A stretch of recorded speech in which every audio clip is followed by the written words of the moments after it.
Hi, hand readers. I'm Jennifer. I'm a long-time practitioner of hand reading based in Johannesburg. Today I'm going to be talking about the water realm of the 5-realm counseling and coaching model that is intrinsic to 5-element chirology and the system that we use, which is the element system, to interpret hands. In this 5-realm model, we break down the component parts of human experience and try to construct our readings around each component, at least to some extent, so that each area of people's lives is tapped into, albeit often very briefly. And the idea here is to help a person to feel in touch with what isn't in balance and in harmony in their life. The realms break down into the earth level, which is the physical, the water level, today's topic, which relates to the emotional aspect of life, the fire realm, which is to do with the creative and vocational areas of our lives, the air realm, which is all about the intellect and how we communicate. At the top is the chi realm, which has to do with our spiritual lives. Each of these primary realms break down into sub-components, which are very specified. As I mentioned in last week's video, each realm is a full day's workshop, if not more, in and of itself. But today I'll present just a few ideas about how those of us who work within the 5-realm system might approach a reading. Most of us know that the water element is the overall regulator of our emotions. But of course, emotions can be earthy, watery, fiery, airy. Fire emotions might be to do with anger and rage, whereas conceivably emotions such as hatred and contempt and extreme detachment could be relegated to the level of air. So this kind of concept works its way throughout the 5-element system. So we have a primary governing element for a certain area of life, and then you will have an earthy version, a watery version, a fiery version, an air version. Just to sidetrack for a second, say for example food. You've got earthy food, which would be grains. You've got watery food, which would be fruit and veg. Fiery food, which would be fast food, hot food, meats and such. And air food, which would be junk food. So we could literally take any example in life and subcategorize into its elemental layers or levels. In this very deep and broad emotional water realm, we discuss with clients perhaps matters to do with their emotional wellness and harmony and balance, their friendships and whatever might be happening or not happening in terms of rewarding friendships, their relationships, both familial and intimate, their social conscience around their sense of community, and of course the big one that fits into this realm is people's sexuality.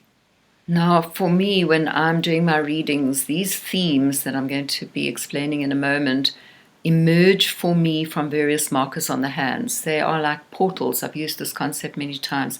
It's as if one enters a kind of a doorway, and through the conversation, through the dialogue, we get the rapport with the person so that these areas of their lives can be discussed satisfactorily. So what are the water level counseling and coaching themes? Now, obviously, depression would be one of them. We've got despair, despondency, suicidal thoughts. The person feels emotionally exhausting to themselves as well as to others. We have themes of self-pity, self-absorption. Again, there's a water word. I'm absorbed in myself. I sink into the depths of my self-pity.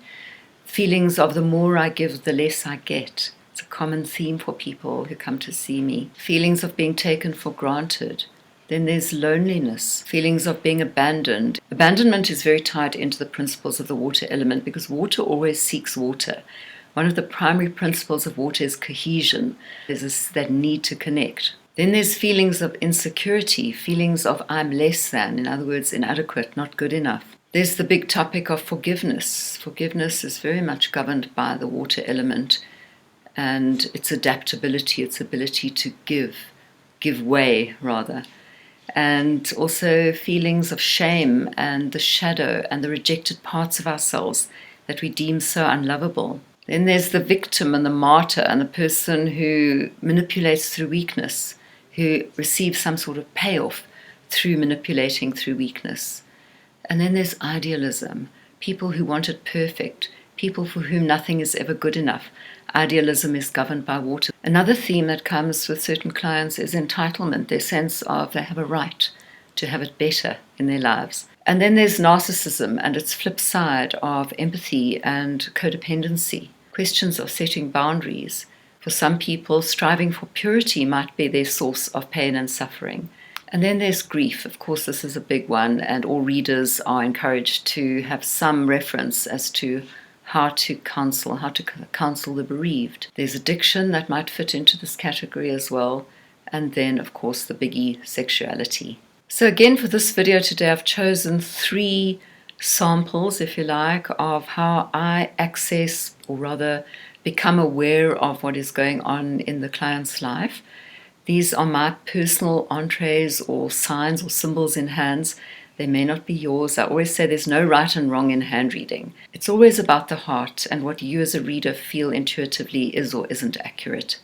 In this first image, you'll notice a blotch on the waterline, which is the heart line in Palmistry. Now, this is how I pick up emotional shock and trauma in a set of hands. What I do is I print the hands several times, in other words, 2 to 3 handprints of each hand.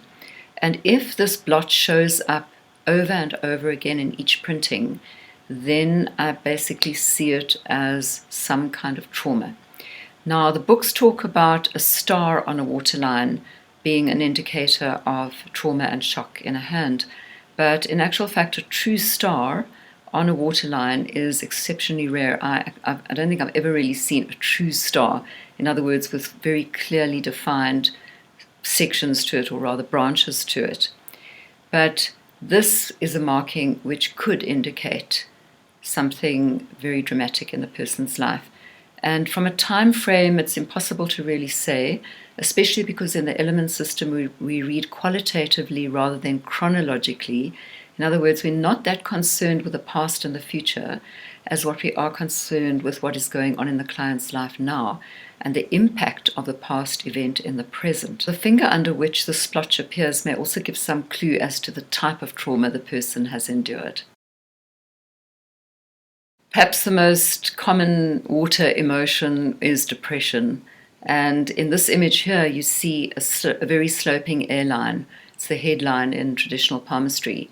And this is the traditional sign of depression in a hand, where this headline or airline slopes right down into the moon mount. In this case, a depressive trend is aspected. The reason being is that the airline represents our thoughts, and its slope directly into the moon mount, which is governed by water and represents emotion, shows that our thoughts are very bound up with our emotions. I'd like to take a moment to share about anxiety, because anxiety and depression are very often inextricably interwoven. And in this image here, you see a very fluffy cotton wool appearance to the airline, and this is a very reliable indicator of anxiety in in a person's life, rather, in their hands.